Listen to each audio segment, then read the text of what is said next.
It is a cruise that sets sail on one of Carnival's newest ships, and it departs from one of Europe's oldest cities.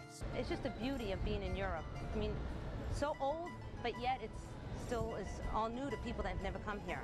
Carnival's Freedom visits 8 destinations in Europe during this 12-day cruise. But before you can get on this ship, you first have to get to Rome. And since there are no nonstop flights from Miami to Rome, one of the best ways to get to the former empire of Caesar is on Delta Airlines. We are the fastest growing international airline. We have started, I think, all of 61 new routes over the last 12 to 18 months. Delta first flies you to Atlanta and then takes you nonstop to Roma.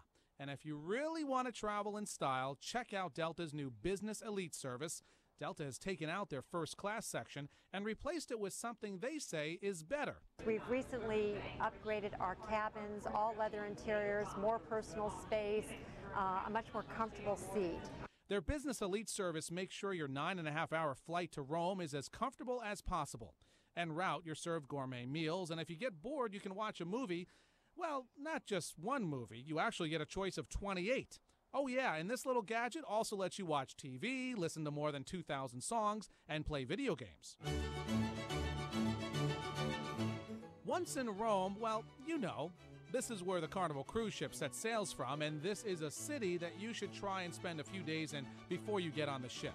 You'll need that extra time to see all the sights that Rome has to offer. There is so much to see here, and make sure you wear comfortable shoes. Ah, buon appetito.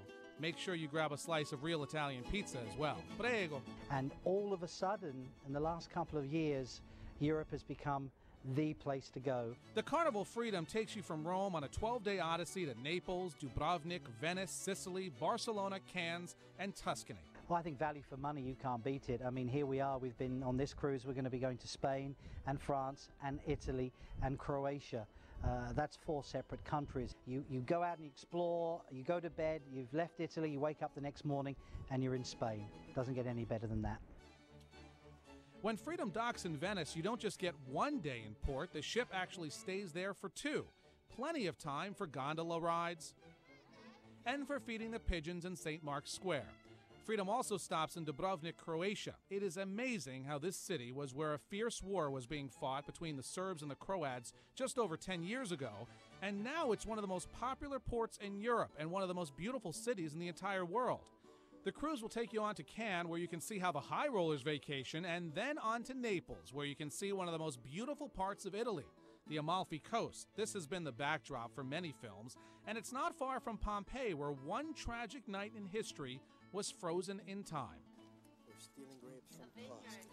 Another port of call is Tuscany, where, well, as you heard, our photographer Mike Zimmer does a terrible Italian impression, as he and his family steal grapes from a vineyard. But you can actually do this too legally. Okay, wait, hold on. Let's just enjoy this shot for a few seconds. Okay, moving along, we almost forgot about the other destination, the ship. When you're on it, there's so much to do right here, from shows to eating to swimming to just hanging out in the sun to, well, more eating to gambling. Oh yeah, almost forgot, some more eating. Good thing they have a gym on this ship. This may be the best way to see Europe. It's perfect for families, and it's perfect for your wallet.